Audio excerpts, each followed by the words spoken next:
নমস্কার, আমার আপনজনেরা রুদ্রবার্তায় আপনাদের সকলকে স্বাগত জানাই। আমি রুদ্রপ্রসাদ ব্যানার্জি। 2026 নির্বাচনের আগে বঙ্গ বিজেপি রাজ্য সভাপতিকে পরিবর্তন করে শ্রমিক ভট্টাচার্যকে আনা সঠিক সিদ্ধান্ত ছিল কিনা এটা নিয়ে অনেকে সন্দেহ ছিল, কিন্তু দুদিনের মধ্যে বোঝা যাচ্ছে যে সিদ্ধান্তটা সঠিক ছিল। কেন বলছি, চলুন শুরু করা যাক এই মুহূর্তের রুদ্রবার্তা। আপনারা অনেকেই জানেন যে গোটা রাজ্য জুড়ে প্রশ্ন উঠেছিল যে শ্রমিক ভট্টাচার্যকে হঠাৎ করে দেওয়া হলো, সুকান্ত মজুমদারকে সরিয়ে দেওয়া হলো, এতে কি কার্যত বিজেপির লাভ হবে? আমি আপনাদের একটা প্রতিবেদনে কিন্তু জানিয়েছিলাম যে দেখুন, লাভ হতে চলেছে। কারণ সুকান্ত মজুমদারের কখনোই কোনো জায়গায় খামতি নেই বা কোনো কিছু আছে আমি বিশ্বাস করি না। তার সব কিছু ঠিক ছিল, তিনি এতদিন ধরে চালিয়ে এসেছেন, ঠিক আছে। দিলীপ ঘোষ যেভাবে পেরেছেন চালিয়েছেন, ঠিক আছে। প্রত্যেকটা রাজ্য সভাপতি নিজের নিজের জায়গায় নিজের কাজ করেছেন, ঠিক আছে। কিন্তু এখন দরকার হচ্ছিল যে 26-এর লড়াই জিততে গেলে এমন একজনকে দরকার যে কিন্তু আদি নব্য এই যে জায়গাটা সংঘাত ছিল এটাকে শেষ করে দেবে। কারণ কি জানেন? কারণ বিজেপির আপনি যদি ভেতরের খবর নেন তাহলে জানবেন যে বহু বিজেপি কার্যকর্তা কিন্তু 2015-র পর থেকে বসে গেছিল। তাদের হয় বসিয়ে দেওয়া হয়েছিল বা কোনো কারণে তারা অভিমানে সরে গেছিল। তারা কিন্তু অন্য কোনো রাজনৈতিক দল করেনি, তারা তৃণমূলেও যায়নি, সিপিএমেও চলে যায়নি, তারা চুপচাপ বসেছিল।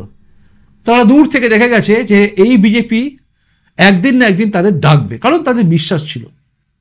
কিন্তু তারা অপেক্ষা করেছিল কবে তাদেরকে চেনা কোনো একজন মাথায় বসবেন। অনেকেরই আশা ছিল যে রাহুল সিনহার পরে কিন্তু শ্রমিক ভট্টাচার্য হবেন। দেখুন, আমার কিন্তু অনেক প্রতিবেদন ছিল, আমার অনেক আপনজন জানিয়েছেন কমেন্ট বক্সে যে আপনি কিন্তু আগেই বলেছিলেন যে রাহুল সিনহার পরে শ্রমিক ভট্টাচার্য হওয়ার জায়গা ছিলেন। কিন্তু তার এই আঘাতের পরে, অপারেশন অতটা মারাত্মক একটা অ্যাক্সিডেন্টের পরে যে এতগুলো আঘাত লেগেছিল, ফলত তাকে দেওয়া হচ্ছিল না। শ্রমিক ভট্টাচার্য যে হবেন এটা একটা ঠিক জায়গায় ছিল। দিলীপ ঘোষের আগেই কিন্তু শ্রমিক ভট্টাচার্য হতে পারতেন, বা দিলীপ ঘোষের পরেই শ্রমিক ভট্টাচার্য হতে পারতেন, এরকম একটা জায়গা ছিল। এটা অন্দরমহলের খবর। কিন্তু শ্রমিক ভট্টাচার্য যখন হলেন তখনই কিন্তু সেই সমস্ত বিজেপির পুরনো কর্মীরা আশার আলো দেখতে শুরু করেছে। কারণ তাদের সময় মানে 2014-র আগে যখন নরেন্দ্র মোদী ক্ষমতায় আসেনি, তখন যারা বিজেপির ঝান্ডাটা ধরেছিল না, তারা কিন্তু অনেক কষ্টে ধরেছিল। 2011-য় যখন সিপিএম এর রাজত্ব যখন চলছে, মানে তৃণমূল যখন আসেনি, তার আগেও তারা কিন্তু ঝান্ডা ধরেছিল। কারণ তারা জানতো না যে বিজেপি ক্ষমতায় আসবে। নরেন্দ্র মোদী যেদিন 2014-এ দাঁড়ালেন, তার আগে তারা জানতোই না 2014-এ বিজেপি জিতবে। কিন্তু তবু তারা বুকের দম নিয়ে পার্টিটা করে গেছে এবং ঝান্ডা ধরে গেছে। সে সময় বহু একদম তরতাজা যুবক যারা ছিল তারা এগিয়ে এসেছিল। হয়তো আপনি বলতেই পারেন যে সেবার কিছুই হয়নি, কিন্তু মানুষ ভোট দিয়েছিল।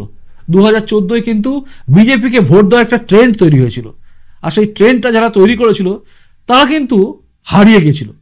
2015-এ যেদিন দিলীপ ঘোষ ক্ষমতায় আসেন, তারপর কিন্তু বহু বিজেপির কার্যকর্তাকে ধীরে ধীরে কেমন যেন দূরে সরিয়ে দেওয়া হয়েছিল। তারা সবাই দূরে চলে গেছিলেন। তারপর 2015-র পরে 2021 এলো, তখনও তারা ব্রাত্য হয়ে রইলেন। কিন্তু তারা চেয়েছিলেন এই লড়াইয়ে নেমে কোনো কিছু পরিবর্তন করার, কিন্তু তারা ব্রাত্য হয়ে গেছিলেন। 2021-এর পরে 2025 অবধি তারা কিন্তু অনেকেই দলের জায়গা পাননি। তারা সবাই অপেক্ষা করেছিলেন, দল তারা ত্যাগ করেননি, অন্য জায়গায় চলে যাননি, চুপচাপ বসেছিলেন। মানে অভিমান ছিল কারোর ছিল দুঃখ, সবাই চুপচাপ বসে গেছিলেন যে আমাদের তো ডাকা হয় না, আমরা কেন যাব। যেই মুহূর্তে শ্রমিক ভট্টাচার্যের নাম সামনে এসছে, শ্রমিক ভট্টাচার্য যখনই প্রেসিডেন্ট হয়েছে, তখনই কিন্তু একটা আলোড়ন দেখা যাচ্ছে। আমি আমার নিচের স্তরে যে সমস্ত কার্যকর্তা যাদেরকে চিনি, আমি লড়াই লড়েছিলেন, জান প্রাণ এক করে লড়াই লড়েছিলেন, তাদের মধ্যে অনেকে হয়তো মারাও গেছেন, কিন্তু যারা এখন বেঁচে আছেন না, তারা প্রত্যেকেই প্রায় বুকে আশা নিয়েছেন যে এবার অন্তত বিজেপি আমাদের ডাকবে। এটা কিন্তু তারা হারিয়ে ফেলেছিল। নতুন যারা কার্যকর্তা এসেছিল তারা তাদের চেনেনি না। এখন অনেক কার্যকর্তা আছেন যারা আড়ালে হারিয়ে গেছে। আমার একটা প্রয়াস থাকবে পুরনো দিনের সেই সমস্ত কার্যকর্তাদের সামনে আনার, যাদেরকে আমি আপনাদের দেখাবো আমার এলাকার অন্তত, যে তারা কি ছিল।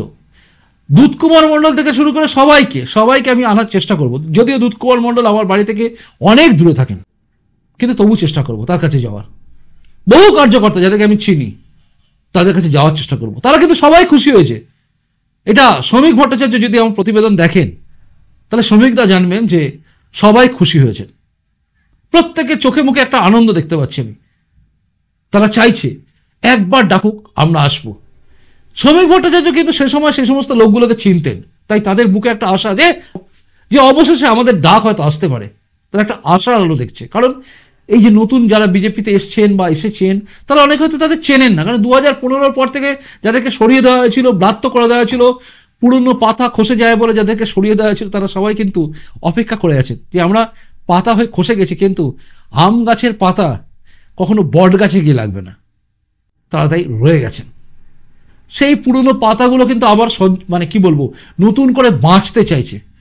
এবার দেখার বিষয় তাদেরকে ডাকছেন কিনা, তবে অনেকের আশা।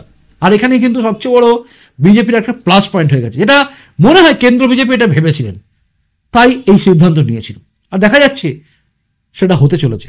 দেখুন, শুভেন্দু অধিকারীর যে উদ্যম, নতুন যে সমস্ত বিজেপি কর্মীদের যে উদ্যম আছে, তার সঙ্গে সেই দিনের সিনিয়রগুলো যদি পাশে থাকে না, লাভ হবে। একটা বাড়িতে, একটা পরিবারে যদি বয়স্ক মানুষ থাকে, তার যে অভিজ্ঞতা আছে না, সেটা কাজে লাগবে। যারা নতুন তারা অনেক কিছু করতে পারেন, তাদের মধ্যে সেই উদ্দীপনা আছে, জোশ আছে, কিন্তু যে ঝাপটা এলে কি করে সামলাতে হয় সেটা কিন্তু তারা জানে, যারা ঝাপটা খেয়েছিল। আর সেদিনের সেই ঝাপটা খাওয়া লোকেরা কিন্তু আজও বসে আছে। আবারও বলছি, অনেকে হয়তো হারিয়ে গেছে, অনেকে হারিয়ে গেছেন, কিন্তু যারা রয়েছেন তারা যথেষ্ট ভালো এবং তারা আস্তে আস্তে এগিয়ে আসছে। তাই আশা করব আগামী দিনে এই বিজেপি অনেক কিছু করতে পারবে। এই বিজেপি পারবে কিছু করে দেখাতে। এই বিজেপি বাংলার বুকে পরিবর্তন আনবে। শুভেন্দু অধিকারী, সুকান্ত মজুমদার আর এই শ্রমিক ভট্টাচার্য, এই ত্রয়ী কিন্তু খেলে দেবে বাংলার বুকে। এবং এছাড়া বহু নেতা আছেন। আর পুরনো কার্যকর্তা, আমি আবারও বলছি, তাদেরকে আমার মনে হয় শ্রমিক ভট্টাচার্য ডাকবেন। বারবার নামগুলো যার মনে আসে, তার মধ্যে দুধকুমার মণ্ডলের নামটা কিন্তু আমি বারবার বলি, এদেরকে ডাকা দরকার আছে। আর হ্যাঁ, রুদ্রবার্তার আমার আপনজনরা, আপনারা দেখতে পাবেন আমি একের পর এক পুরনো কার্যকর্তা যারা সে সময় ঝান্ডা ধরেছিলেন, যারা সে সময় জয় এনেছিল বিজেপির, তাদেরকে সামনে আনবো, যাদেরকে নতুন প্রজন্মের বিজেপির কেউ চেনেনি না। এটা আমার প্রয়াস থাকবে। ভালো থাকুন, দেখতে থাকুন রুদ্রবার্তা, পাশে থাকুন আমার আপনজন হয়ে। এইভাবে এগিয়ে যাবে রুদ্রবার্তা আপনার সাথে, আপনার হাত ধরে। আসি, নমস্কার, বন্দে মাতরম, ভারত মাতা জয় হোক, জয় হিন্দ।